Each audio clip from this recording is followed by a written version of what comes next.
Hi, I'm Al Dayer with Mickey's Bait and Tackle in North Syracuse, a 60-year-old tradition.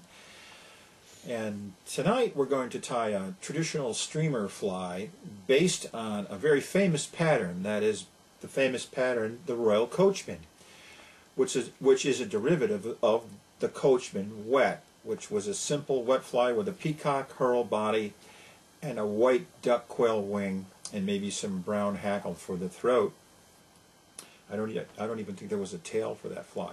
But that fly eventually morphed into what is commonly referred to as the Royal Coachman, one of the most famous trout flies ever designed. It was the coachman for the royal family in the 1800s that came up with this pattern. And I don't have that person's name. But the fly became a series of flies. There's the Royal Wolf. There's variations on the Coachman, the Royal Coachman, the Royal Trude. This happens to be the Royal Coachman Streamer, and it has the traditional tippets for the tail from the golden pheasant. It has the quintessential floss section in the middle of the two pieces of peacock herl for the body, the red gamecock for the throat, and the white wing material, which in this case is going to be hair. I've seen wings constructed also from saddle hackles of white, and then the black thread for the head. So what I'll do is I'll start by taking one of my long shank streamer hooks, and I'll fish this fly barbless. So we'll smash the barb down, like so. Makes the catching and releasing of fish so much easier when you do that. And if you happen to inadvertently hook yourself, which is not a good idea, you can release yourself easy as well and continue to go fishing as opposed to taking a trip to the hospital. So there's our hook firmly in the vise, and I'm going to be using about a 6/0 black thread. I'll start my thread in such a manner, covering the shank of the hook with thread.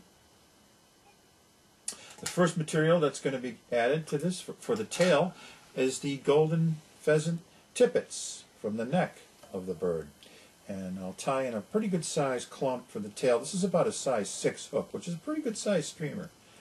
And we'll just tie that in right about there using the pinch method. Okay, I'll get that established. Notice how I leave the stem attached. And I'm going to tie the stem as an underbody, because we want a very flat surface throughout the shank of the hook to add our peacock herl material, which is going to be next. I'll take about 3 strands of peacock herl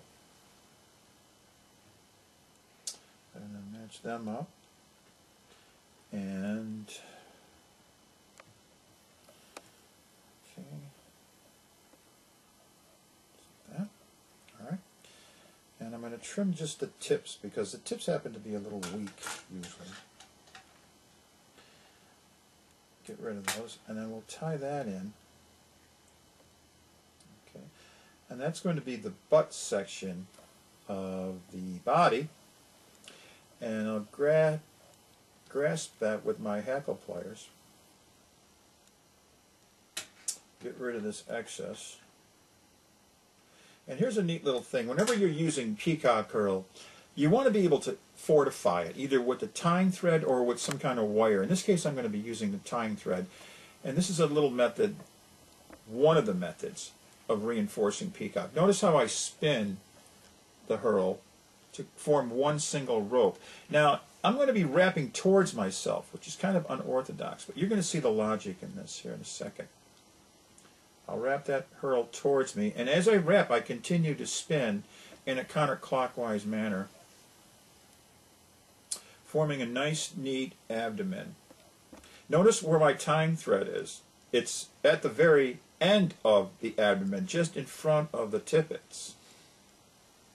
Okay, and the reason for that being is I'm going to take that thread and actually wrap through what I just created with the peacock herl, and this time I'm wrapping away from myself, which is the conventional way of usually wrapping your thread, is away from yourself, but I'm bringing it through the body of peacock herl that I just created, and by doing so I'm actually reinforcing it. We're crisscrossing, so to speak, what we just did. We don't want to continue to wrap in the same direction as the peacock herl, otherwise it wouldn't do us any good, and that's why I wrap the peacock herl towards me, crisscrossing the thread, so to speak. This way we get that reinforced abdomen. Now I'll take some red floss, a single strand in this case, which is pretty medium, and that's going to be the center piece of the body. Get that established. Bring my thread forward, okay, to where I figure that floss is going to stop, and then wrap away from myself the floss, keeping it relatively flat, one wrap in front of the other, slightly overlapping, nice and neat.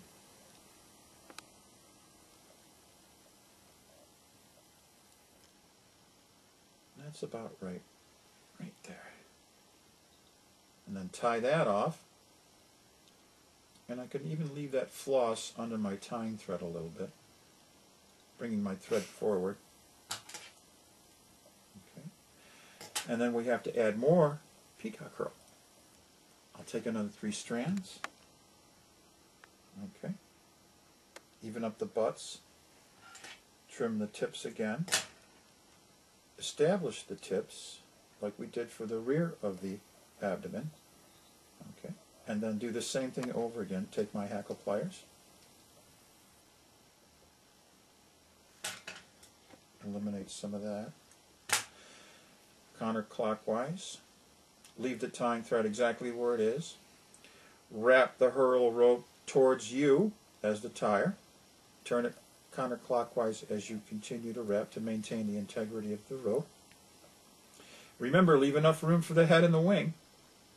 Okay. We're almost done with the body. Okay, that's about right there. And then bring your thread again forward as you normally would through what you just created, the front of the abdomen. Okay? And I'm just going to cut that off. Get rid of that. There we have the body of this fly now. A little more under wraps.